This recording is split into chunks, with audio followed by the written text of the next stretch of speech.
رسول اللہ وعلی آلک و صحابک یا سیدی یا حبیب اللہ۔ آواز بڑھائیں، تھوڑی بیس بڑھائیں، والیوم بھی اونچا کریں۔ الصلاۃ والسلام علیک یا رحمت للعالمین وعلی آلک و صحابک یا شفیع المذنبین۔ نحمدہ ونصلی ونسلم علی سیدنا و مولانا محمد رسول النبی الامین المکین الحنین الکریم الرؤوف الرحیم، اما بعد، اعوذ باللہ من الشیطان الرجیم، بسم اللہ الرحمن الرحیم۔ ولا تقولوا لمن يقتل في سبيل الله اموات بل احیاء ولكن لا تشعرون۔ وقال اللہ تبارک وتعالی فی مقام آخر، قل لا اسألكم علیہ اجرا الا المودۃ فی القربى۔ صدق اللہ العظیم وصدق رسولہ النبی الکریم، ونحن على ذلك لمن الشاہدین والشاکرین، والحمد للہ رب العالمین۔ حمد و صلاۃ کے بعد لائق صد احترام مہمانان گرامی قدر، قائدین اور کارکنان تحریک منہاج القرآن، معزز و محتشم علماء ذی وقار،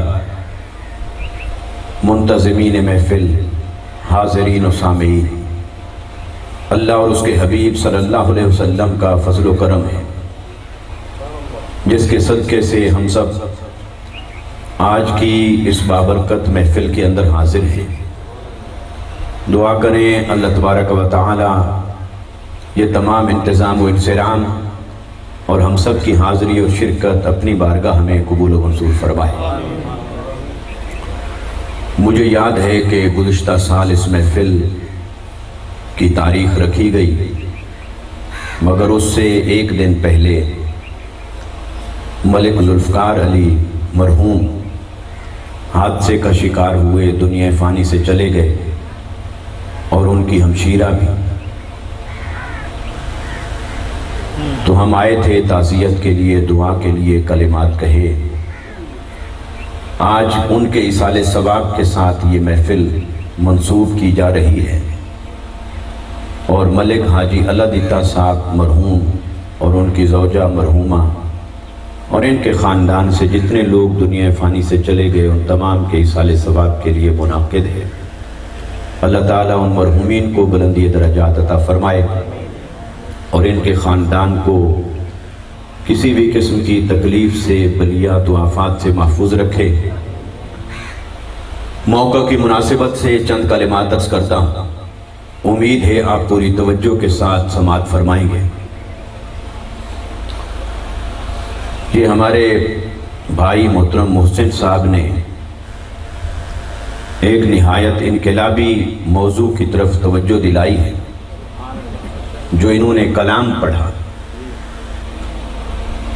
تو میں چاہتا ہوں کہ امام علی مقام رضی اللہ تعالی عنہ نے یہ قربانی کیوں دی، اس حوالے سے چند کلمات آپ کی خدمت میں پیش کروں۔ دیکھیے، اللہ رب العزت نے قرآن مجید کے اندر شہید کی بڑی شان، فضیلت اور عظمت کو بیان فرمایا ہے۔ شہید کا بڑا رتبہ ہے۔ اللہ رب العزت نے 4 انعام یافتہ طبقے چنے۔ پہلا طبقہ انبیاء کا ہے، دوسرا طبقہ صدیقین کا ہے، تیسرا طبقہ شہداء کا ہے، اور چوتھا طبقہ پھر صالحین کا ہے۔ ان 4 طبقات کے لیے قرآن کہتا ہے کہ ان کے لیے اللہ کا انعام بھی ہے، اللہ کی رضا بھی ہے، اللہ کی طرف سے درجات بھی ہیں، ان کے لیے بلندی بھی ہے، جنت بھی ہے، بہت کچھ اخروی انعامات ہیں. تھوڑی سی آواز اور بڑھائیں کسی طرح. مگر یہ جو شہید ہے، شہید اللہ کی راہ میں جان کا نذرانہ پیش کرتا ہے، تو آخر شہید کو یہ جو رتبہ ملتا ہے اس کی وجہ کیا ہے؟ اور قرآن مجید نے شہید کی شان کو ایک بڑے نرالے انداز کے اندر بیان فرمایا. فرمایا وَلَا تَقُولُوا لِمَن يُقْتَلُ فِي سَبِيلِ اللَّهِ أَمْوَاتٌ، جو اللہ کی راہ میں قتل کر دیے جائیں انہیں مردہ نہ کہو، بے شک ان کے اوپر احکامات وہی جاری ہوئے جو مردوں پر ہوتے ہیں. اسلام کے احکامات جو دیگر مردوں پر جاری ہوتے ہیں، شہید پر بھی وہی احکامات جاری ہوتے ہیں. مثلا جنازہ ہوتا ہے، وراثت تقسیم ہو جاتی ہے، رشتہ زوجیت بھی ٹوٹ جاتا ہے، کفنایا بھی جاتا ہے، دفنایا بھی جاتا ہے، قبر بھی بنائی جاتی ہے، اس کے سپرد بھی کر دیا جاتا ہے. یہ سارے احکامات جہاں کسی بھی مرنے والے کے اوپر جاری ہوتے ہیں تو خود شہید کے اوپر بھی یہ سارے احکامات جاری ہوتے ہیں. تو پھر سوال پیدا ہوتا ہے کہ باری تعالی روح پرواز کر گئی، اس میں بھی شہید اور باقی سب برابر نظر آ رہے. دنیا سے چلا گیا، اس میں بھی شہید اور دوسرا برابر. مال تقسیم ہو گیا، اس میں بھی شہید اور دوسرا برابر. زوجہ بیوہ ہو گئی، عدت کے بعد کسی اور سے نکاح کر سکتی، اس میں بھی شہید اور دوسرا برابر. دفن کیا گیا، قبر بنائی گئی، شہید اور دوسرا برابر. دیکھنے والوں کو تو کوئی فرق نہیں نظر آ رہا، مگر اللہ کا قرآن شہید کے سرانے کھڑا ہو جاتا ہے اور قرآن کی یہ آیت پکار کر کہتی ہے کہ اے دیکھنے والوں خبردار، اسے اپنے جیسا نہ سمجھنا، اسے دوسروں جیسا نہ سمجھنا. اس شہید کی شان یہ ہے کہ احکام تو سارے جاری ہوئے مگر یہ مرا نہیں، یہ زندہ ہے. اسے مردہ مت کہو، اسے اللہ نے زندگی عطا کی اور تمہیں اس کی زندگی کا شعور حاصل نہیں ہے. اللہ کے ہاں اسے رزق دیا جاتا ہے، تمہیں اس کی زندگی کا شعور نہیں. یہ قرآن نے بیان کر دیا. تو قرآن نے شہید کے بارے میں اس نظریے کو بیان کیا کہ شہید زندہ ہوتا ہے، اور دوسرے مقام پر قرآن نے یہ کہا کہ یہ نہیں کہ خالی زبان سے کہنا منع ہے. فرمایا وَلَا تَحْسَبَنَّ الَّذِينَ قُتِلُوا فِي سَبِيلِ اللَّهِ أَمْوَاتٌ، جو اللہ کی راہ میں قتل کر دیے جائیں انہیں مردہ گمان بھی نہیں کرنا. صرف اس کے احترام میں تمہیں چپ نہیں کرایا کہ اس نے جان دی ہے تو احترام میں چپ ہو جاؤ، مردہ نہ کہو. اس نے جان دی ہے تو اس کے خاندان کو دل آزاری سے بچانے کے لیے کہا ہو کہ چپ ہو جاؤ. قرآن نے کہا نہیں، صرف دل آزاری سے بچانے کے لیے نہیں چپ کرایا، صرف اس کا احترام اور بھرم رکھنے کے لیے چپ نہیں کرایا. اسے زبان سے بھی مردہ نہیں کہنا اور اسے دل میں بھی مردہ نہیں سمجھنا. تمہارے گمان میں بھی نہ ہو کہ مردہ ہے. یہ مردہ نہیں، یہ زندہ ہے. اسے نہ مردہ کہنا نہ مردہ گمان کرنا. یہ زندہ ہے، اسے رزق دیا جاتا ہے، تمہیں اس کی زندگی کا شعور نہیں. تو یہ قرآن نے نظریہ بیان کیا شہید کے بارے میں کہ شہید زندہ ہوتا ہے. تو کیا ہر شہید زندہ ہے یا صرف کربلا والے زندہ ہیں؟ بولیے ذرا، ہر شہید زندہ ہے یا صرف کربلا والے زندہ ہیں؟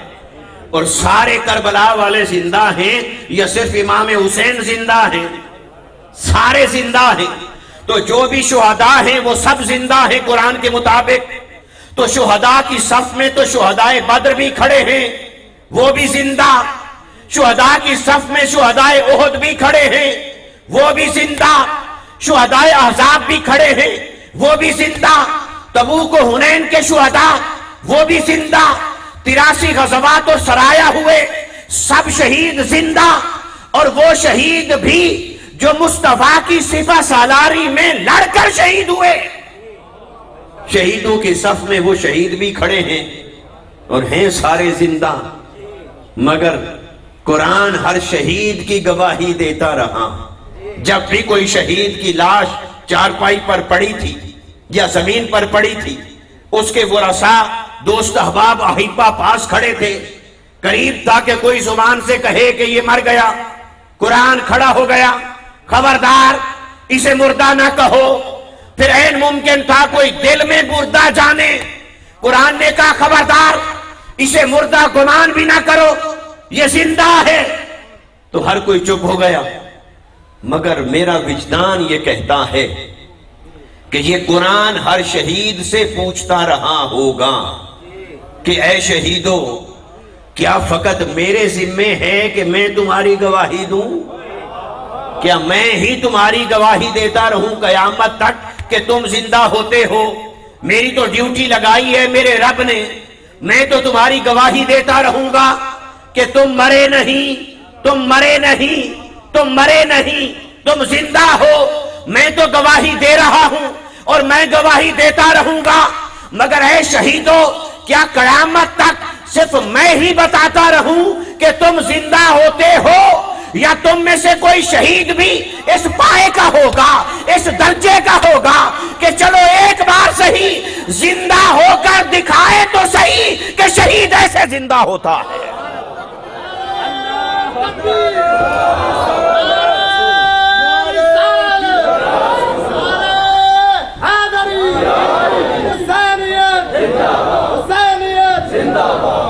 میں تو گواہی دے رہا ہوں کہ شہید زندہ ہوتا ہے، اور یہ ہر سال گواہی دیتا رہوں گا، ہر بار گواہی دیتا رہوں گا، شہید زندہ ہوتا ہے۔ مگر اے شہیدو، میری بات بھی ہر کوئی مانتا ہے، کلمہ پڑھنے والے بھی مانتے ہیں، مگر جو قرآن کو نہیں مانتا وہ تو میری بات نہیں مانے گا۔ جو قرآن کا انکار کرتا ہے وہ تو میری بات کو نہیں مانے گا۔ تو پھر میں تو کہتا رہوں گا کہ شہید زندہ ہے، مگر اے شہیدو، ذرا زندہ ہو کر دکھاؤ تو صحیح۔ کوئی شہید ایسا بھی تو ہو جو ایک بار نظارہ ہی کروا دے، جو زندہ ہو کر دکھائے۔ میں تو تمہاری گواہی دے رہا ہوں، کوئی میری گواہی بھی تو دے۔ میں تو گواہی دے رہا ہوں کہ تم سچے تھے، تم نے اپنی جان دے دی، مگر تم میں سے کوئی شہید زندہ ہو کر یہ تو بتائے کہ میں سچا ہوں۔ میرے سچے ہونے کی گواہی تو دے۔ تو ہر شہید قرآن کی بات سن کر چپ ہو گیا۔ اس نے کہا ٹھیک ہے، امر ربی ہے، بول نہیں سکتے، امر ربی ہے، بول نہیں سکتے، امر ربی ہے، بول نہیں سکتے۔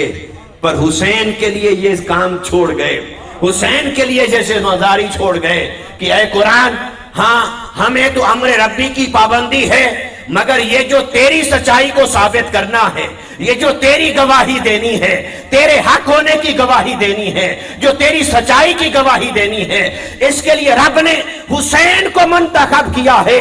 اے قرآن، تو سارے شہیدوں کی گواہی دیتا رہے، تیری گواہی کربلا کا شہزادہ آ کر دے گا۔ تو جب امام حسین رضی اللہ تعالیٰ عنہ کی شہادت ہوئی، دھڑ مبارک کربلا میں تھا، سر انور دمشق کے بازار میں نیزے پر پھرایا جا رہا تھا، اور اس وقت قاری قرآن آگے چل کے کہتا ہے، اور وہ سورہ کہف کی آیت پڑھتا ہے، ان اصحاب الکہف والرقیم کانوا من آیاتنا عجبا، کہ اصحاب کہف جو تھے وہ بڑے تعجب والی کہانی ہے، بڑا تعجب والا واقعہ ہے کہ 300 سال سوئے رہے۔ 300 سال کون زندہ رہتا؟ تو 300 سال سوئے رہے زندہ، اور پھر زندہ ہو کر دکھایا، اور پھر سو گئے، پھر جہان فانی کو کوچ کر گئے، چلے گئے۔ یہ تھے اصحاب کہف۔ تو امام علی مقام کے سر انور سے آواز آ گئی، سر انور سے آواز آئی کہ اے قاری قرآن، یہ جو قرآن کی آیت تم پڑھ رہے ہو، یہ جو تلاوت کر رہے ہو کہ اصحاب کہف کی بڑی نرالی شان ہے، بڑی نرالی شان ہے، بڑی تعجب والی شان ہے کہ 300 سال پڑے رہے، جسموں کو کچھ نہ ہوا، پھر زندہ ہو کر خلق کو دکھایا، پھر پردہ فرمایا۔ اے اصحاب کہف کے ترانے پڑھنے والے، رب کا قرآن بچا، مگر سن، ان کے جسم بھی سلامت تھے، سر بھی سلامت تھے۔ ان پر تعجب نہ کر، تعجب حسین پر کر کہ دھڑ کہاں ہے، سر کہاں ہے، پھر بھی حسین بول رہا ہے۔ وہ بنی اسرائیل کے اولیاء تھے، یہ امت مصطفیٰ کا شہزادہ ہے۔ اور علماء نے کہا کہ بنی اسرائیل والی اس آیت پر ہی حسین کے سر نے کیوں آواز دی؟ کوئی تو وجہ ہے، کوئی تو مماثلت ہے۔ مماثلت کیا ہے؟ اصحاب کہف کے ساتھ کربلا کی مناسبت کیا ہے؟ مناسبت یہ ہے، وہ بھی ظالم بادشاہ سے ڈرے تھے۔ بادشاہ ظالم مقرر ہو گیا تھا، وہ شرک پر مجبور کرتا تھا۔ وہ کہتا تھا بت پرستی کرو، شرک کرو، مجھے بھی خدا سمجھو، خدا کوئی نہیں، میں ہی خدا ہوں۔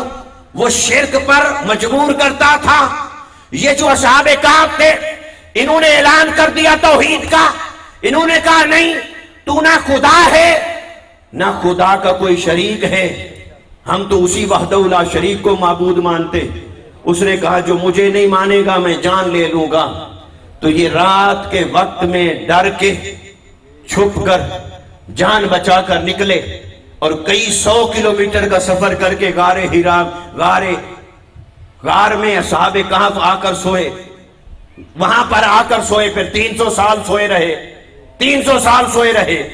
تو امام عالی مقام کے سر انور نے پکار کر کہا بے شک ان کے سامنے بھی ایک ظالم بادشاہ تھا، میرے سامنے بھی ایک ظالم بادشاہ تھا، اس نے رب کی توحید کو چھیڑا تھا، اس نے رب کے احکام کو للکارا ہے، وہ اپنی پوجا کرواتا تھا، یہ شریعت محمدی کو پامال کر کے اپنے نفس کی حکمرانی قائم کرنا چاہتا تھا، مگر اس سے تم ڈر کر بھاگے تھے۔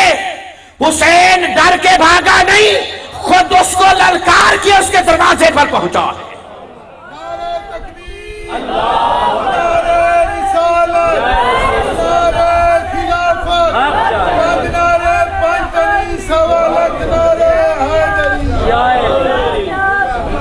اصحاب کہف اور اصحاب کربلا میں مماثلت یہ ہے، انہوں نے بھی ظالم اور جابر بادشاہ کو للکارا تھا، حق کی پکار بن کے کھڑے ہو گئے تھے۔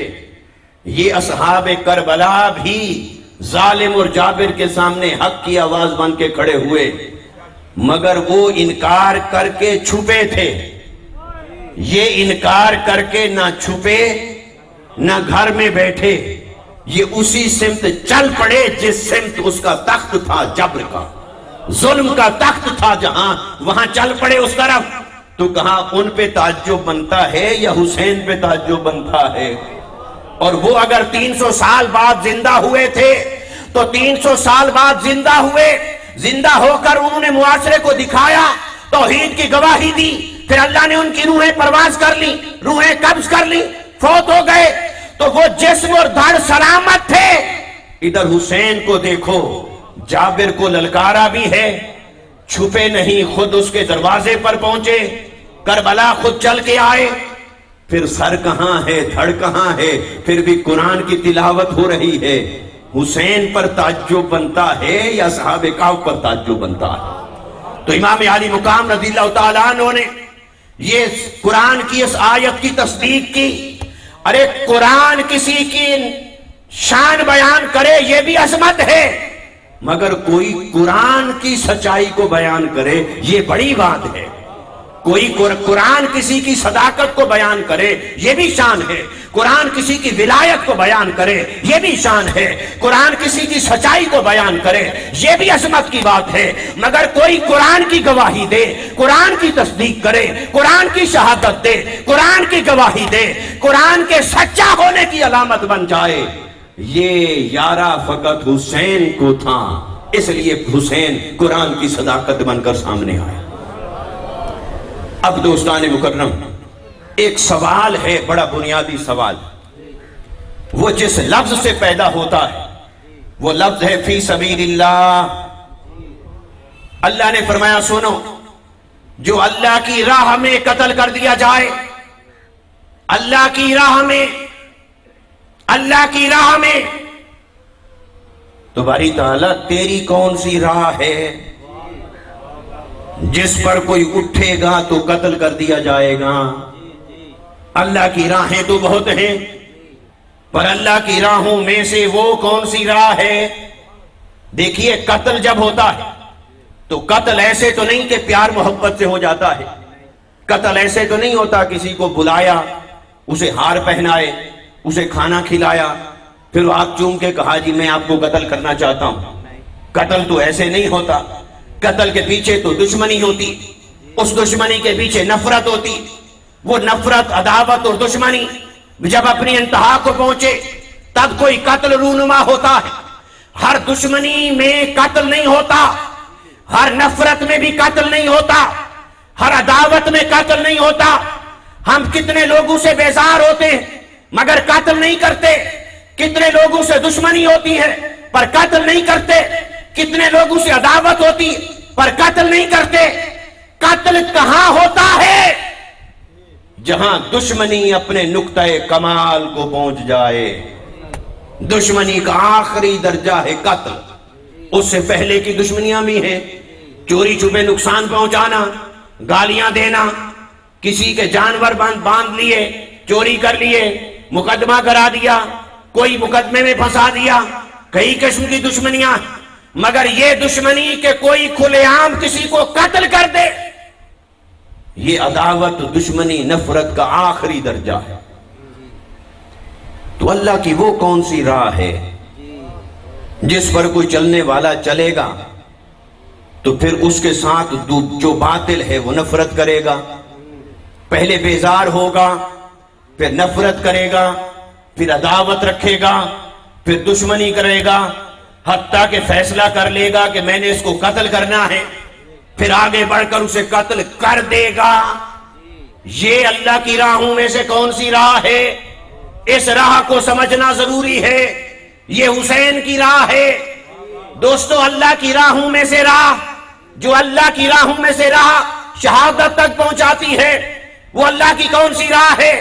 یوں تو سجدہ بھی اللہ کی راہ ہے، رکوع بھی اللہ کی راہ ہے، نماز بھی اللہ کی راہ ہے، تلاوت بھی اللہ کی راہ ہے، تسبیح تحلیل اللہ کی راہ ہے، ذکر اذکار اللہ کی راہ ہے، اوراد و وظائف اللہ کی راہ، تلاوت قرآن اللہ کی راہ، مسجد بنائی اللہ کی راہ، مال خرچ کیا اللہ کی راہ، حج کیا اللہ کی راہ، عمرہ کیا اللہ کی راہ، داڑھی رکھی اللہ کی راہ، امامہ باندھا اللہ کی راہ، لنگر پکایا اللہ کی راہ، زکات دی اللہ کی راہ۔ ارے جو بھی نیک عمل ہے، ہر نیک عمل اللہ کی راہ ہے، ہر نیک عمل اللہ کی راہ ہے۔ مگر اللہ کی ان راہوں میں سے وہ کون سی راہ ہے جس پر کوئی چل پڑے گا، پھر پہلے اس سے عداوت ہوگی، دشمنی ہوگی، نفرت ہوگی، پھر دھمکیاں ہوں گی، پھر قتل کی منصوبہ بندی ہوگی، پھر بالآخر اسے قتل کر دیا جائے گا۔ اور جب وہ اللہ کی راہ میں قتل کر دیا جائے گا تو اللہ نے کہا اسے مردہ نہ کہو، اسے مردہ نہ کہو، اس جیسی زندگی بھلا کسی اور کے پاس ہے؟ اسے مردہ نہ کہو، اس نے اپنی زندگی قربان کی اور جیسا یہ جیا ایسا کوئی اور جی سکا، جیسے یہ جی گیا اور کوئی ایسے جی نہ سکا، اس لیے اسے مردہ نہ کہو، یہ زندہ ہے، تمہیں اس کی زندگی کا شعور نہیں۔ دوستو، اللہ کی راہوں میں سے وہ کون سی راہ ہے؟ وہ راہ حسین نے سمجھائی ہے، اس کے بغیر سمجھ نہیں آتی۔ مجھے بتائیے، اگر ایک آدمی ہو وہ نفل بہت زیادہ پڑھتا، کیا صرف نفل پڑھنے کی وجہ سے اس کا کوئی دشمن پیدا ہو جائے گا؟ اس کو نفرت پیدا ہو جائے بھی فلاں آدمی نفل بڑے پڑھتا ہے، میں کیوں پڑھتا ہے؟ یہ تو ممکن ہے کہ وہ جس جگہ پہ پڑھتا ہے اس جگہ کی وجہ سے جھگڑا ہو جائے، زمین کی وجہ سے جھگڑا ہو جائے، جس راستے سے گزرتا ہے اس راستے کی وجہ سے جھگڑا ہو جائے، یہ اور بات ہے۔ مگر کبھی آپ نے سنا کہ کوئی آدمی سجدہ لمبا کرتا ہے اور اس وجہ سے کوئی اس کے محلے میں دشمن پیدا ہو گیا، سنا ہے فلاں آدمی بڑا لمبا سجدہ کرتا ہے، اسی وجہ سے دشمنی ہو گئی ہو؟ کوئی اسی وجہ سے دشمن ہو گیا، سنا ہے فلاں آدمی ہر مہینے میں قرآن کے 3 ختم کر لیتا ہے، اسی وجہ سے دشمنی پیدا ہو گئی ہو؟ کہ فلاں آدمی ہے وہ تسبیح پڑھتا ہے اور رکتا ہی نہیں، کھانا ہی نہیں کھاتا، وقفہ نہیں کرتا، اسی وجہ سے اس کی کسی کے ساتھ دشمنی پیدا ہوئی ہو؟ بولیے، یہ بھی تو نیک اعمال ہے، یہ بھی تو اللہ کی راہیں ہیں۔ پتہ چلا اللہ کی کچھ راہیں میٹھی ہیں اور کچھ راہیں کڑوی ہیں۔ میٹھی راہیں یہ ہر کوئی قبول کر لیتا ہے، مگر کڑوی راہ ہر ایک کے بس میں نہیں ہوتی۔ کڑوی راہ پہ چلنا ہیں تو سبھی اللہ کی راہیں، اور اللہ کی راہیں جب ہیں ساری تو اللہ ہر ایک پہ ملتا ہے، اللہ ہر راہ پہ ملتا ہے۔ دیکھیے یہ بات بھی سمجھ لیجئے، یہ نہیں کہ ان کو باطل کہنے لگ جائیں۔ جو نماز پڑھتا ہے وہ بھی اللہ کی راہ پر ہے، وہ بھی حق پر ہے، اس راہ سے بھی اللہ ملتا ہے۔ کوئی تسبیح کرتا ہے، یہ بھی اللہ کی راہ ہے، اس راہ سے بھی اللہ ملتا ہے۔ کوئی عمرے اور حج کرتا ہے، یہ بھی اللہ کی راہ ہے، اس راہ سے بھی اللہ ملتا ہے۔ کوئی غریبوں یتیموں کی مدد کرتا ہے، یہ بھی اللہ کی راہ ہے، اس راہ سے بھی اللہ ملتا ہے۔ کوئی علم پڑھتا اور پڑھاتا ہے، یہ بھی اللہ کی راہ ہے، اس راہ سے بھی اللہ ملتا ہے۔ مگر ملتا ہر ایک کو ہے، مگر وہ ناز کسی کسی پر کرتا ہے۔ ملتا ہر ایک کو ہے، ناز ہر ایک پر نہیں کرتا۔ ناز کس پہ کرتا ہے؟ وہ کہتا ہے میری طرف آنے والی راہوں میں سے ایک راہ ایسی بھی ہے، اگر اس پہ چلو گے تو جان ایسے ہتھیلی پہ رکھ کے آنا پڑے گا، قدم قدم پہ جان کا خطرہ ہوگا، جان کا خطرہ ہوگا، ہر قدم پہ جان کا خطرہ ہوگا، ہر روز جان کا خطرہ ہوگا، ہر لفظ کی ادائیگی پہ جان کا خطرہ ہوگا، تو ہر للکار پہ جان کا خطرہ ہوگا، ہر پکار پہ جان کا خطرہ ہوگا۔ تو اللہ نے فرمایا اب دیکھتا ہوں میٹھی راہوں پہ تو ہر کوئی مجھے ڈھونڈ رہا ہے، اس راہ پہ چل کے آنے والا بھی کوئی ہے جو مجھ تک پہنچنا چاہے۔ یہ پل صراط کی راہ ہے، یہ عظیمت کی راہ ہے، یہ للکار کی راہ ہے، یہ پکار کی راہ ہے۔ تو دوستو یہ جو اللہ نے کہا فی سبیل اللہ، یہ فی سبیل اللہ وہ نہیں فی سبیل اللہ 10 روپے دینا، فی سبیل اللہ لنگر کھلا دینا، فی سبیل اللہ مسجد بنا دینا، یہ بھی فی سبیل اللہ ہے۔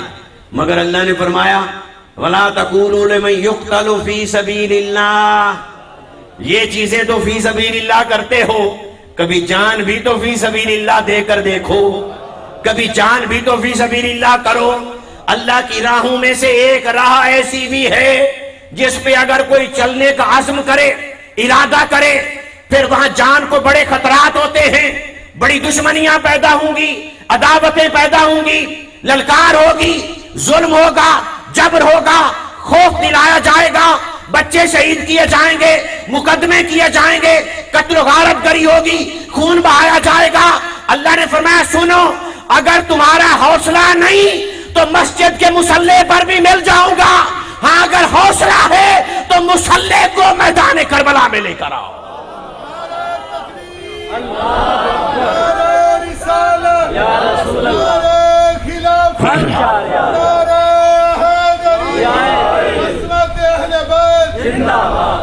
لا کھینچ کے میدان میں تسبیح ہو مصلی، لا کھینچ کے میدان میں تسبیح ہو مصلی، کچھ دیر کو طرز عبادت بدل ڈال۔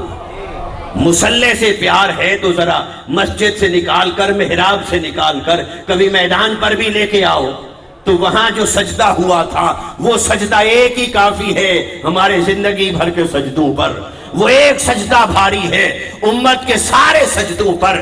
کیوں کہ وہ چھپ کر مسجد کے محراب میں نہیں ہو رہا تھا، وہ میدان کربلا میں تلواروں کے سائے کے نیچے ہو رہا تھا۔ اور یہ سجدہ ہر ایک کے بس میں نہیں ہے، تو اللہ کی راہ، مگر اللہ نے فرمایا اللہ کی راہوں میں سے ایک راہ ہے جس پر قتل کر دیا جاتا ہے، اور اگر کوئی اس راہ پہ چلا اور اس نے جان دے دی تو رب تعالیٰ اس کا محافظ بن گیا، رب تعالیٰ کا قرآن اس کا محافظ بن کے کھڑا ہو گیا۔ اللہ نے فرمایا خبردار، اب اس کا میں محافظ ہوں، اس نے مجھے زندگی دی ہے، میں کئی گنا زندگی واپس لوٹا کر جھولی میں ڈال دوں گا، کیونکہ قرآن کا قاعدہ ہے من جاء بالحسنۃ فلہ عشر امثالھا۔ اللہ نے فرمایا جو کوئی میری بارگاہ میں نیکی لائے گا میں اسی جیسا 10 گنا کر کے اسے لوٹا دیتا ہوں۔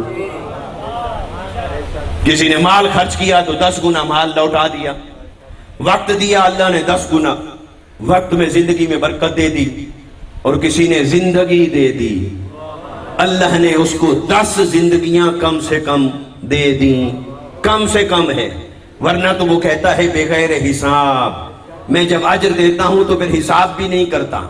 کئی ایسے بھی ہیں کہ وہاں حساب ہی چھوڑ دیتا، بغیر حساب عطا کرتا، تو پھر جو اپنی زندگی اللہ کے حضور پیش کرے، اپنی جان اللہ کے حضور پیش کرے، تو پھر وہ شہید بنتا ہے، اور جب شہید ہوتا ہے تو پھر کیا ہوتا ہے؟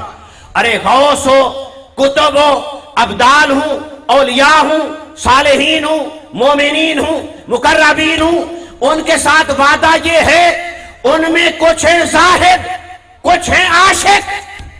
زاہد وہ ہیں جن کو اس نے صلے میں جنت دے دی، اور عاشق کون ہیں؟ جو جنت میں جا کر بھی اداس بیٹھے ہوں گے، اور ان سے پوچھے گا باری تعالیٰ کیا ہوا، میرے وعدے تم سے پورے نہیں ہوئے، جس جنت کا میں نے وعدہ کیا تھا تمہارا دل نہیں لگا؟ ورز کریں گے باری تعالیٰ بے شک ہم نیک راہوں پہ تھے، تیری راہوں میں سے میٹھی راہوں پر تھے، سجدے، عبادت، رکوع، قیام، ذکر، اذکار، عبادات، مگر ہم جو ساری رات جاگتے تھے، جو قیام کرتے تھے، جو مشقت اٹھاتے تھے، وہ اس جنت اور اس کے محلات کے لیے نہیں کرتے تھے، ہم تو تیرے حسن کے طالب ہیں۔ زاہدوں کو تو نے جنت عطا کی، وہ اسی میں راضی ہیں، اسی میں گم ہیں، ہم تو تب راضی ہوں گے جب تیرے حسن سے پردہ ہٹے اور تیرا حسن ہماری نگاہوں کے سامنے آ جائے۔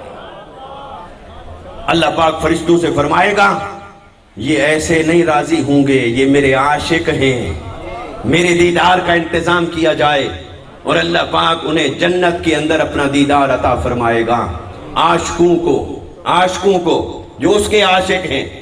مگر یہ کون ہیں؟ یہ ساری کیٹیگری شہیدوں کے علاوہ ہے، شہیدوں کے علاوہ ہے، یہ ہیں صالحین میں سے، جس کو قرآن نے 4تھے درجے پر بیان کیا۔ تو صالحین کو تو اللہ اپنا دیدار عطا فرمائے گا، مگر وہ جنت میں قیامت کے دن شہید کو کیا ہوا؟ شہید نے جب جان دے دی اللہ کی راہ میں، اللہ نے فرمایا فرشتوں اس کو جنت کا انتظار نہ کرواؤ، اس کو حشر کے دن کا انتظار نہ کرواؤ، یہ اس نے جان دے دی، اتنا بڑی قربانی دی، اب میں اسے جنت کا انتظار کرواؤں، اسے جنت میں بعد میں لے جانا، اس کی روح کو علیین میں بعد میں لے جانا، پہلے میرے اور اس کے درمیان جتنے حجابات ہیں وہ ہٹا دو، اسے میرے عرش پہ لے آؤ، اس کی روح کو براہ راست میرے عرش تک پہنچا دو، میرے پردے ہٹا دو، میں اسے اپنے حسن کی دیدار کی لذت عطا کروں گا، بعد میں اسے جنت میں بھیج دوں گا۔ تو شہید وہ ہوتا ہے جسے اسی وقت ہی اللہ رب العزت اپنے حسن کا دیدار عطا فرماتا ہے۔ یہی تو وجہ ہے کہ کہاں اسے مردہ نہ کہو، یہ زندہ ہے۔ اچھا زندہ کوئی کیوں ہوتا ہے؟ آپ اور میں زندہ ہیں، ہماری زندگی کا سبب کیا ہے؟ روح۔ ہماری زندگی کا سبب کیا ہے؟ آپ اور میں زندہ ہیں تو ہماری زندگی کا سبب کیا ہے؟ روح۔ اور روح کیا ہے؟ امر ربی۔ روح کیا ہے؟ حکم ربی، امر ربی۔ تو ہم امر ربی کے سبب سے زندہ ہیں، تو زندگی کچھ نہیں، صرف اس کا امر ہے۔ تو جسے اس کا امر نصیب ہو جائے روح کی صورت میں وہ زندہ ہے، تو جسے اس کی جھلک نصیب ہو جائے جسے اس کا دیدار نصیب ہو جائے، جسے اس کے حسن آشکار ہو اور اس کے حسن کو وہ بے نقاب کر دے. تو امر ربی سے اگر تجھے ملی زندگی تو حسن خدا سے جو زندگی ملی اس کا حساب کون کرے گا؟ حسن خدا کی جھلک سے جو زندگی میسر آتی ہے کوئی زندگی اس کا مقابلہ نہیں کر سکتی. دیدار یار سے جو زندگی نصیب ہوتی ہے کوئی زندگی اس کا مقابلہ نہیں کر سکتی. ارے قرب محبوب سے جو زندگی نصیب ہوتی ہے کوئی زندگی اس کا مقابلہ نہیں کر سکتی. شہید اس لیے زندہ ہے اسے قرب یار بھی ملتا ہے، وصال یار بھی ملتا ہے، اور وہ حسن یار کو بھی تک لیتا ہے. اس لیے اللہ نے فرمایا وہ زندہ ہے، اسے مردہ نہ کہو، اسے مردہ گمان بھی نہ کرو، وہ زندہ ہے. تو یہ ہو جاتا ہے شہید. اب آپ دیکھیے کہ شہید کو شہید کہتے کیوں ہیں؟ لغوی معنی کے اعتبار سے شہید جو ہے فعیل ان کے وزن پر ہے، یہ صفت مشبہ کا صیغہ ہے. اس کے اندر دو جہتیں پائی جاتی، ایک فاعل کے اعتبار سے معنی ہوتا ہے، ایک مفعول کے اعتبار سے معنی ہوتا ہے. گویا یہ جو شہید کا لفظ ہے یہ کبھی معنی دیتا ہے شاہد ہونے کا اور کبھی معنی دیتا ہے مشہود ہونے کا. یہ اس کے صیغے کے اندر صفت پائی جاتی ہے. تو شاہد ہونے کے اعتبار سے کیا معنی ہے اور مشہود ہونے کے اعتبار سے کیا معنی ہے؟ شاہد کہتے ہیں جو گواہی دے، جو گواہی دینے والے کو کہتے ہیں شاہد، اور اس کو کہتے ہیں شہید. یہ جو ہم پڑھتے ہیں نا اشہد ان لا الہ الا اللہ واشہد ان محمد عبدہ ورسولہ، میں گواہی دیتا ہوں اللہ کے سوا کوئی معبود نہیں، میں گواہی دیتا ہوں کہ محمد صلی اللہ علیہ وسلم اللہ کے رسول ہیں. تو وہ گواہی ہے قول سے، وہ گواہی ہے لفظوں کی، وہ گواہی ہے زبان کی. تو جب کوئی زبان سے اللہ کے ایک ہونے کی گواہی دے وہ ہوتا ہے شاہد، اور جو جان دے کر اللہ کے ایک ہونے کی گواہی دے وہ شاہد ہو کر شہید ہو جاتا ہے. شہید کہتا ہے میں بھی گواہی دیتا ہوں اللہ کی، مگر اے مومنو تم نے گواہی دی زبان سے، میں نے گواہی دی جان سے. تم نے زبان کو ہلا کر گواہی دی، میں نے سر کو کٹا کر گواہی دی. تمہاری گواہی آسان تھی، میری گواہی بظاہر بڑی مشکل تھی، اس لیے تمہاری گواہی دی تم شاہد رہے. اس نے جو گواہی دی یہ شاہد ہو کر شہید بنا، تو اس نے بھی گواہی دی اللہ کے ایک ہونے کی. پھر مشہود کا معنی بھی پایا جاتا ہے. مشہود کسے کہتے ہیں؟ جس کی کوئی اور گواہی دے، جس کی کوئی اور گواہی دے اسے مشہود کہتے ہیں. اب آپ کی ہماری گواہی بھی لوگ دیتے ہیں، کبھی سچی کبھی جھوٹی، کبھی یاری دوستی میں کبھی حق پر، یہ گواہیاں بھی ہوتی ہیں. تو ہماری کوئی گواہی دے تو ہم مشہود ہو گئے. تو سوال یہ ہے کہ شہید کو شہید کیوں کہتے ہیں؟ اس کی گواہی دینے کون آتا ہے؟ اس کی گواہی کون دیتا ہے؟ دوستو ہر شہید کی گواہی دیتے ہیں اس کے گھر والے یا اس کے رشتہ دار، اس کے محلے والے، اس کے علاقے والے، یا اگر فوج میں تھا تو اس کے کولیگز، اس کا ڈپارٹمنٹ، اس کا شعبہ، وہ گواہی دیتا ہے کہ یہ شہید ہو گیا. اب ہم ان کی گواہی پہ اسے شہید کہتے ہیں. جس کو ہم شہید کہتے ہیں اللہ نے تو نہیں بتایا یہ شہید ہے، اللہ کے رسول نے تو کسی کا نام لے کر نہیں بتایا یہ شہید ہے. ہم جو اسے شہید کہتے ہیں اس کے شہید ہونے کی گواہی دیتے ہیں اور اسے مشہود بنا رہے ہوتے ہیں. تو گواہی ہم دیتے ہیں کس بنیاد پر؟ کون دیتا ہے گواہی؟ دوست، احباب، رشتہ دار، یہ ہیں گواہی دینے والے. اور گواہی کس بنیاد پر دیتے ہیں؟ حسن ظن کی بنیاد پر کہ اچھا تھا، نیک تھا، حق بات پہ اڑ گیا اس لیے شہید ہو گیا. کیا پتا اس کی نیت نہ ہو ٹھیک، وہ شہید نہ ہوا ہو. مگر ہم کہیں گے شہید، حسن ظن، اچھا گمان کرتے ہوئے اسے کہیں گے شہید.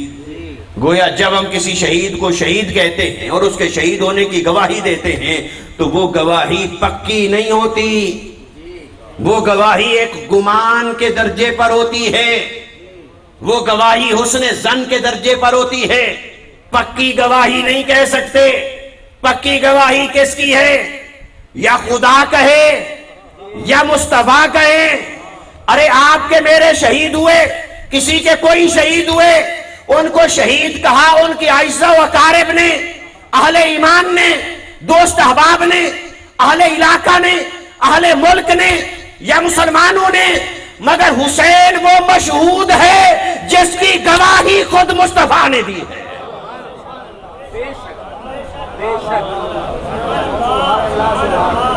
ہم اپنے شہیدوں کی گواہی دیتے ہیں، وہ گواہی پکی نہیں ہوتی، وہ حسن ظن کی بنیاد پہ ہوتی. گمان اچھا رکھ کے گواہی دے رہے ہوتے ہیں یہ شہید ہو گیا، لیکن کیا ہمارے پاس کوئی یقینی دلیل ہے کہ یہ شہید ہوا؟ نہیں، کیونکہ وہ تو نیت پر منحصر ہے. کیا پتا کوئی فوج میں بھی ہو مگر نیت نوکری کی ہو تو پھر وہ تو شہید نہیں ہوا. شہید کون ہوا؟ جس کی نیت اور ارادہ اللہ کی راہ میں جان دینے کا تھا. اس لیے نیت تو چھپی ہے. تو جب بھی ہمارے سامنے کوئی دنیا سے چلا جائے گا ہم حسن ظن قائم رکھتے ہوئے کہیں گے یہ ہو گیا شہید.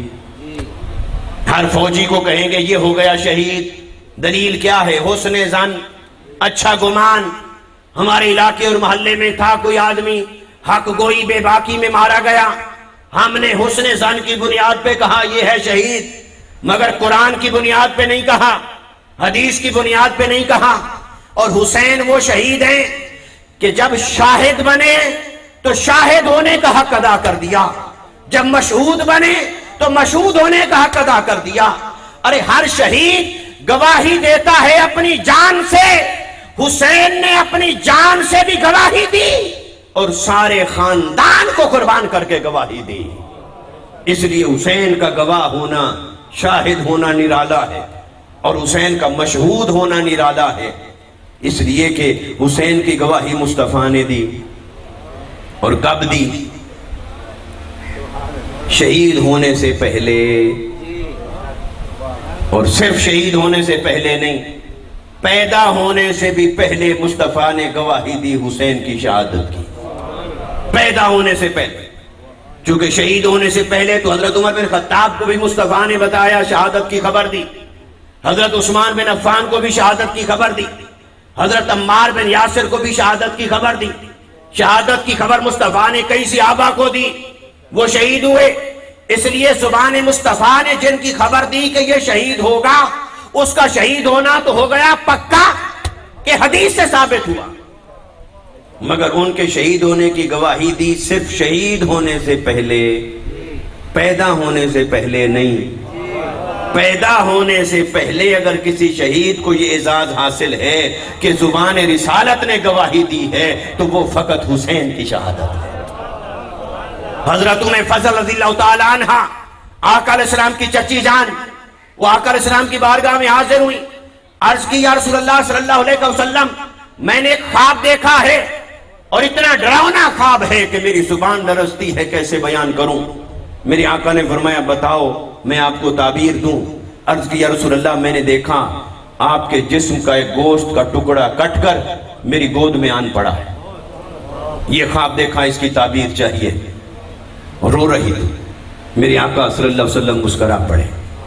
حضور نے فرمایا اے ام فضل، پریشان ہونے کی ضرورت نہیں، وہ میرے جسم سے جو گوشت کا ٹکڑا کٹ کر تیری گود میں پڑا تھا وہ کوئی اور نہیں، وہ میرے جسم کا جگر کا ٹکڑا حسین ہے.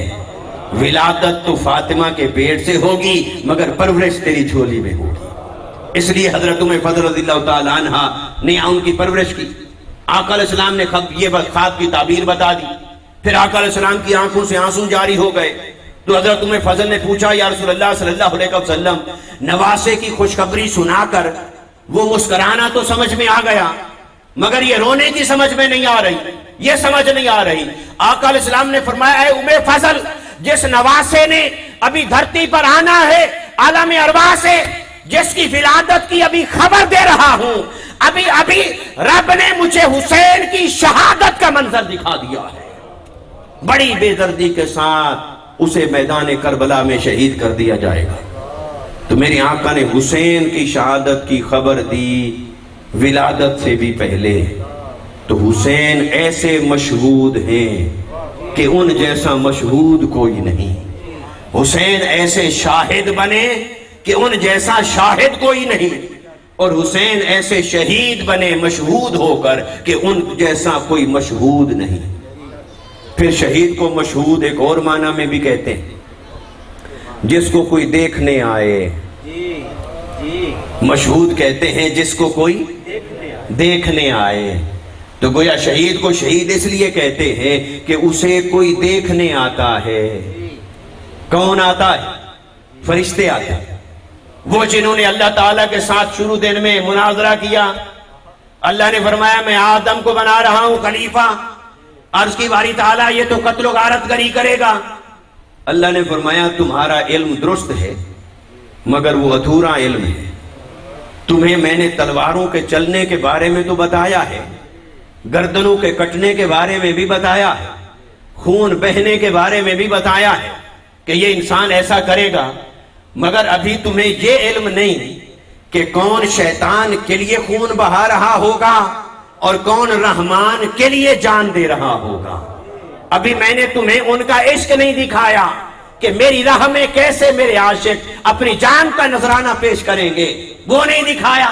اس لیے فرشتوں نے تو کہہ دیا تھا باری تعالیٰ یہ انسان یہ تو قتل و غارت کرے گا. اللہ نے فرمایا ابھی ٹھہرو، انی اعلم ما لا تعلمون. کچھ اور راز ہیں جو میں جانتا ہوں وہ تم نہیں جانتے، دکھاؤں گا تمہیں بھی. پھر جب کوئی شخص شہید ہوتا ہے اللہ پاک فرشتوں کو بھیجتا ہے اور فرشتوں کو بھیج کر مباحات فرماتا ہے. مباحات کا مطلب ہے ناز کرتا ہے، لاڈ کرتا ہے، اور فرشتوں کو بلا کر کہتا ہے کہ فرشتوں آؤ دیکھو وہ جو تم کہتے تھے نا کہ یہ انسان تو بڑا قتل کرے گا، خون بہائے گا، اب قتل کرنے والوں کو نہ دیکھو، یہ تو ہو گئے شیطان کے کارندے، مگر یہ جو جان ہتھیلی پر رکھ کر میری بارگاہ میں جان کا نذرانہ پیش کر رہا ہے، یہ جو حق کی تصویر بن کے کھڑا ہے، یہ جو حق کا آئینہ بن کے کھڑا ہے، یہ جو حق کی پکار بن کے کھڑا ہے، یہ جو حق کی للکار بن کے کھڑا ہے، میری طرف سے اسے چھوٹ ہے. بے شک جان بچانے کے لیے جھوٹ بولے میں ناراض نہیں، مگر اس کی سچائی کو دیکھو، اس کی بے باکی دیکھو، اس کی پکار اور للکار کو دیکھو، اس کی شجاعت کو دیکھو. یہ کہتا ہے جان جاتی ہے تو جائے، میں رب کے وعدے کو پس پشت نہیں ڈالوں گا. اللہ کہتا ہے اب دیکھو کیسے جان لٹا رہا ہے. وہ جو تم کہتے تھے خون بہائے گا، تم گردنوں کا کٹنا دیکھتے تھے، میں عشق کے اس سیلاب کو دیکھتا تھا، میں عشق کے اس طوفان کو دیکھتا تھا. اس لیے گردنوں کے کٹنے کا حساب قیامت کے دن کروں گا، مگر میری رحمت کو لطف اسی میں آ رہا ہے جب کوئی میرا عاشق میری خاطر جان لٹا رہا ہے. اور ہر ایک نے جان لٹائی اپنی، اور حسین نے تو 72 تن پیش کیے. ہر ایک نے تو جانیں لٹائیں ان کی جو جنگوں میں جانے کے قابل تھے، بالغ تھے. حتیٰ کہ بدر میں بھی معاذ اور معوذ صحابہ کرام جو کم عمر تھے آقا علیہ السلام کی بارگاہ میں آ کر اجازت مانگتے، یا رسول اللہ صلی اللہ علیہ وسلم ہم جنگ میں شریک ہونا چاہتے ہیں، ہمیں آپ اجازت دیں. حتیٰ کہ گھٹنے پاؤں کے انگوٹھے کے بل کھڑے ہو کر قد لمبا کر رہے تھے، کسی طرح ہمارا قد اونچا ہو جائے تو حضور ہمیں جنگ میں لے جائیں.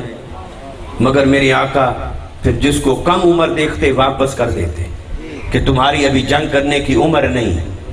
یہ ہے رحمت للعالمین نبی، اور اس رحمت للعالمین نبی کی اپنی اولاد کے ساتھ یہ ہو میدان کربلا میں کہ علی اصغر جیسا معصوم ہے، چند مہینے اس کی عمر مبارک ہے، اور امام حسین اپنے ہاتھوں پر لے کے کھڑے ہیں اور نیزہ تیر آتا ہے اور وہ آ کر امام علی اصغر کے جگر میں پیوست ہو جاتا.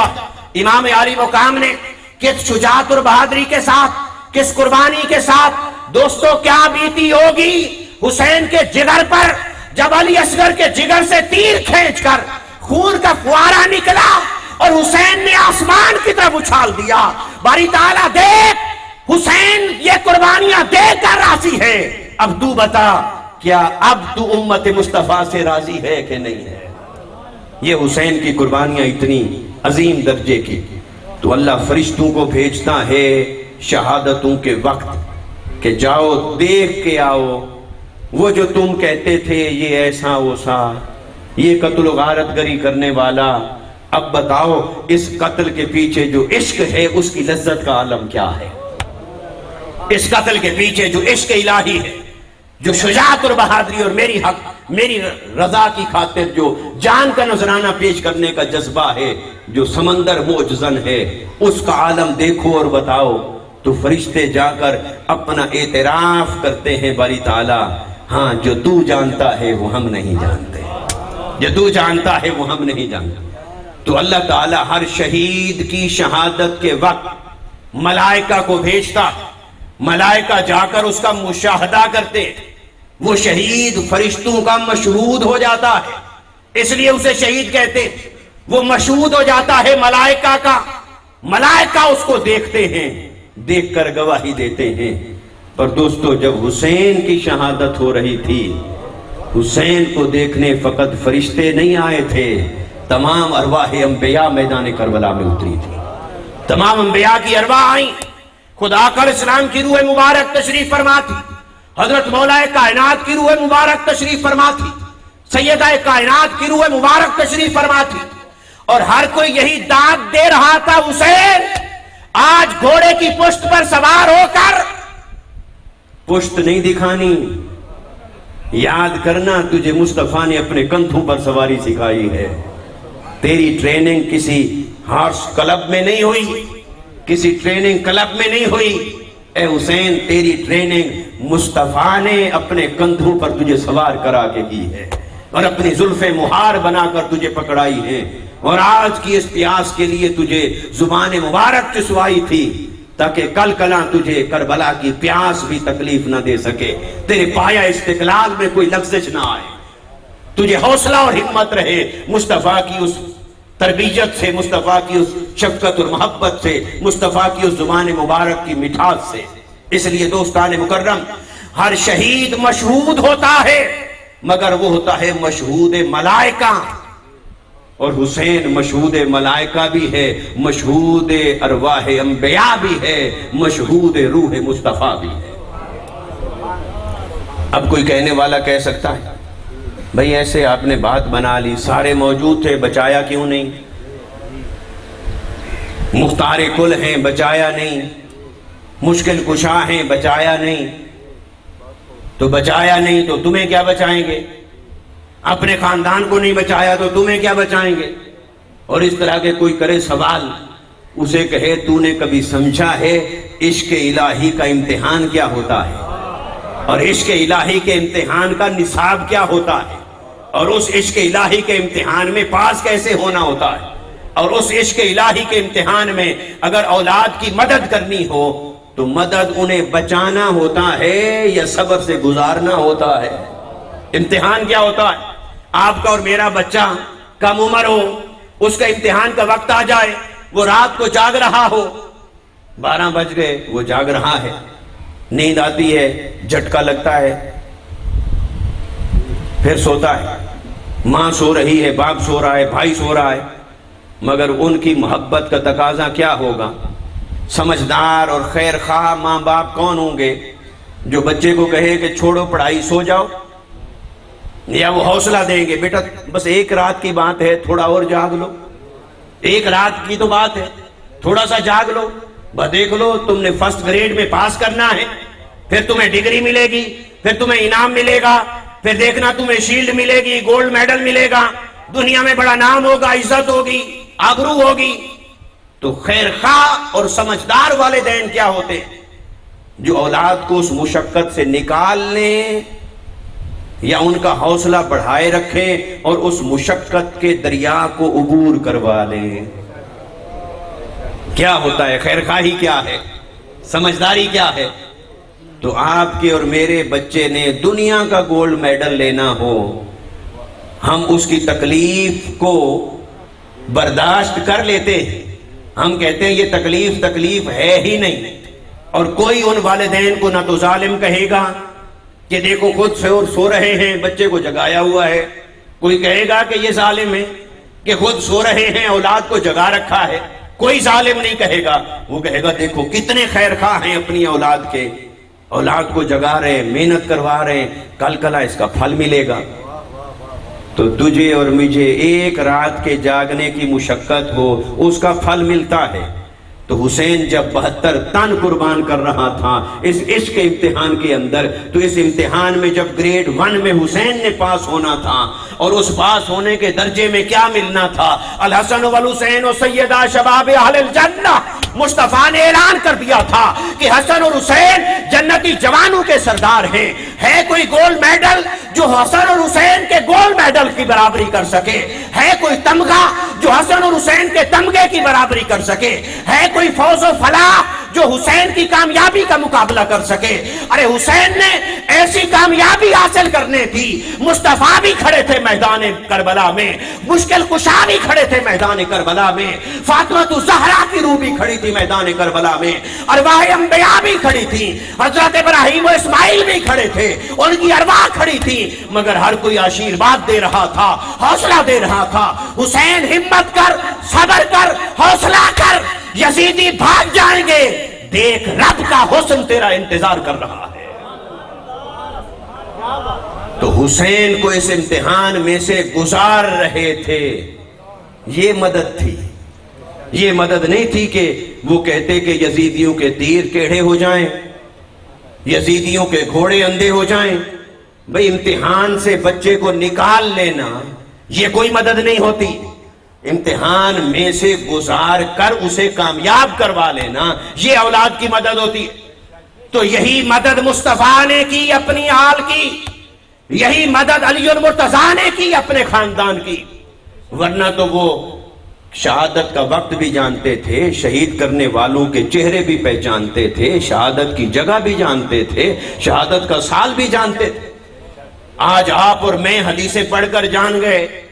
حضرت ابو ہریرہ فرماتے وہ جب سن 59 ہجری آ گیا، وہ اللہ کی بارگاہ میں رو رو کر پناہ مانگتے اور عرض کرتے باری تعالیٰ مجھے سن 60 ہجری کا ظلم نہ دکھانا، ایسی ظلم کی حکومت قائم ہوگی کہ امت محمدی کا سارا ماجرا منتشر ہو جائے گا۔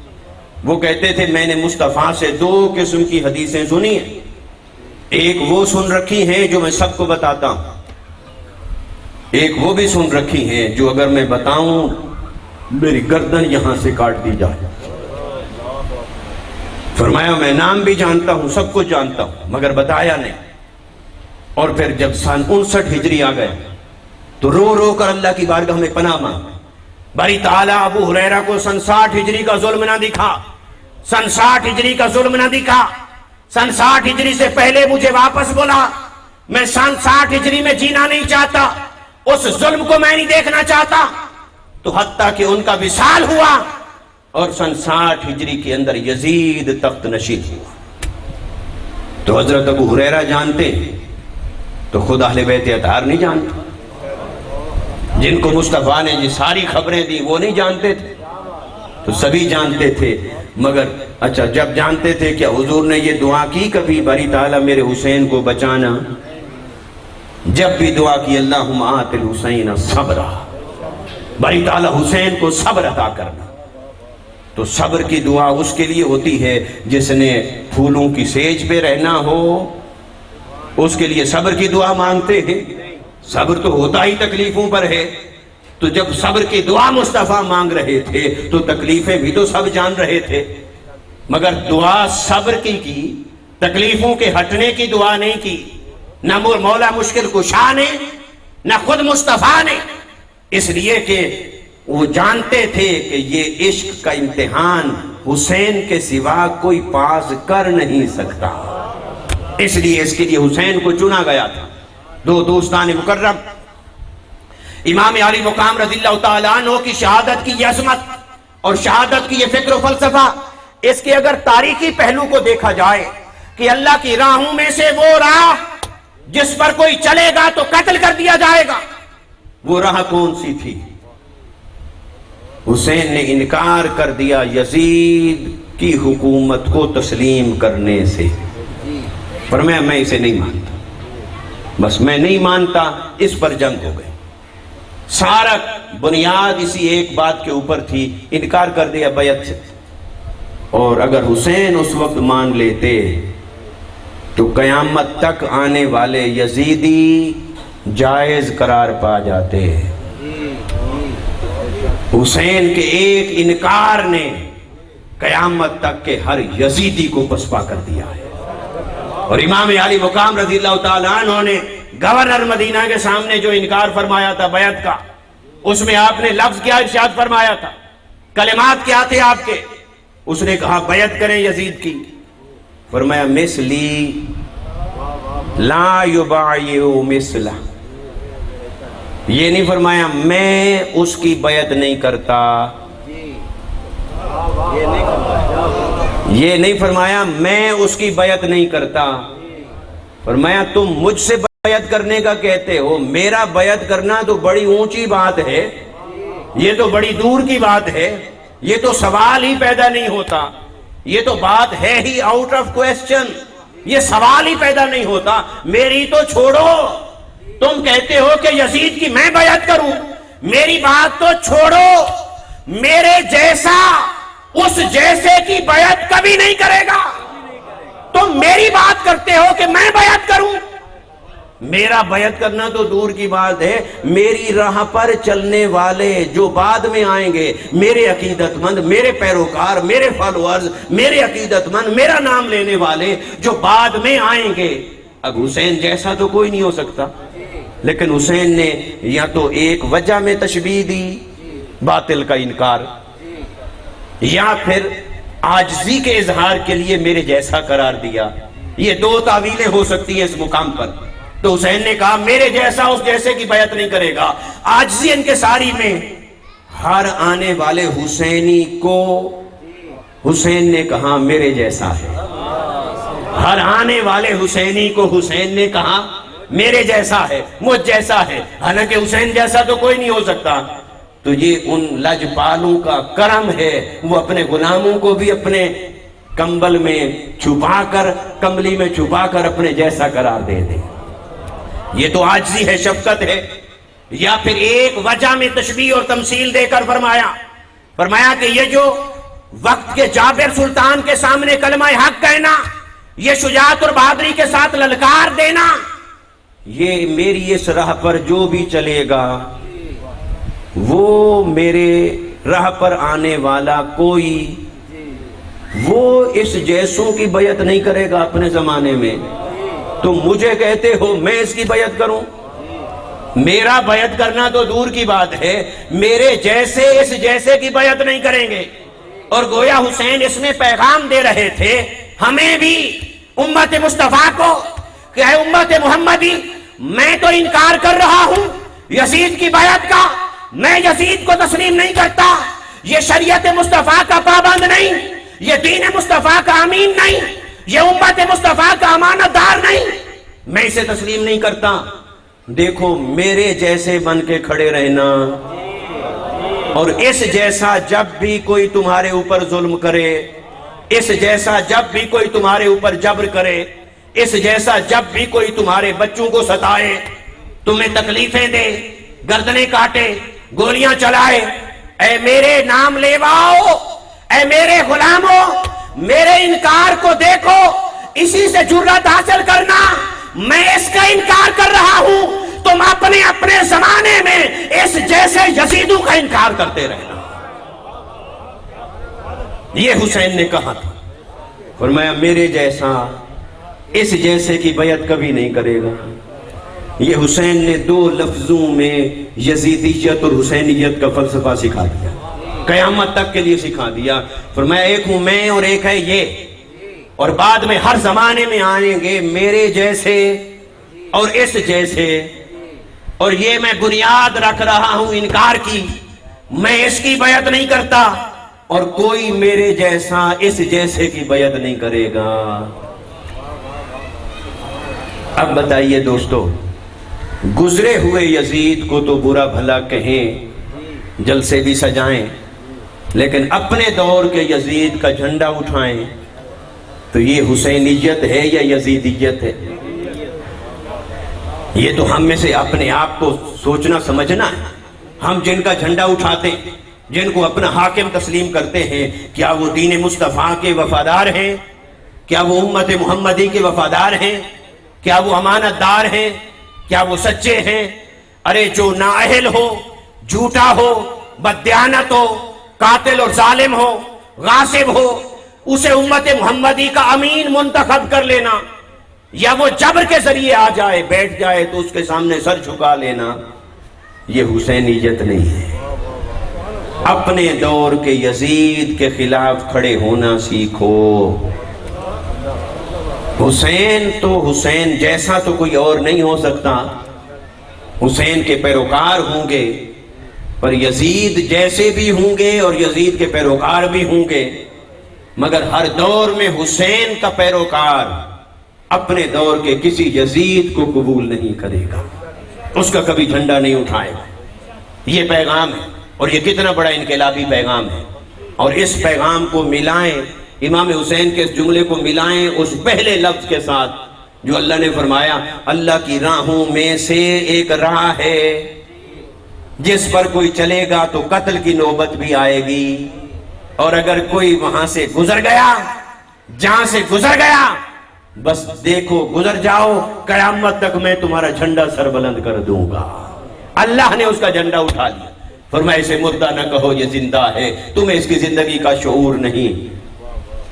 ایسوں کی فکر کو اپنانا یہ حسینیت۔ دوستو ضرورت اس بات کی ہے کہ ہم اپنے اپنے دور میں ہمیشہ سچائی کے ساتھ کھڑے ہوں، ہمیشہ سچ کے ساتھ کھڑے ہوں، جھوٹ کے ساتھ کبھی کھڑے نہ ہوں، دیانتداری کے ساتھ کھڑے ہوں، بد دیانت کے ساتھ کبھی کھڑے نہ ہوں، مظلوم کے ساتھ ہمیشہ کھڑے ہوں، ظالم کے ساتھ کبھی کھڑے نہ ہوں، چاہے وہ مالدار کیوں نہ ہو، بڑے سے بڑا عہدیدار کیوں نہ ہو، بڑے سے بڑا سردار کیوں نہ ہو۔ ظلم اور جبر کے ساتھ جو کھڑا ہوتا ہے وہ یزید کی صف میں شامل ہو جاتا ہے، اور جو ظالم اور جابر کے سامنے تلوار بن کے کھڑا رہتا ہے وہ حسینی کہلانے کا حقدار ہے، وہ حسینیت کی راہ پہ چل رہا ہوتا ہے۔ اللہ تبارک و تعالی ہمارے حال پر لطف و کرم فرمائے، اور تحریک منہاج القرآن نے یہی فکر، حسینیت کی فکر کو زندہ کیا ہے امت کے اندر، کہ اپنے اپنے دور کے مسائل کو جانو پہچانو۔ گزرے ہوئے یزید کو تو ہر کوئی گالیاں دیتا ہے، اگرچہ اس کے بھی بڑے وارث پیدا ہو گئے، وہ کہتے ہیں اس کو گالیاں نہ دو، وہ کہتے ہیں اس کو کافر نہ کہو، وہ کہتے ہیں اس پر لعنت نہ کرو۔ کیوں بھئی، اس کا حصہ تمہاری طرف بھی آتا ہے؟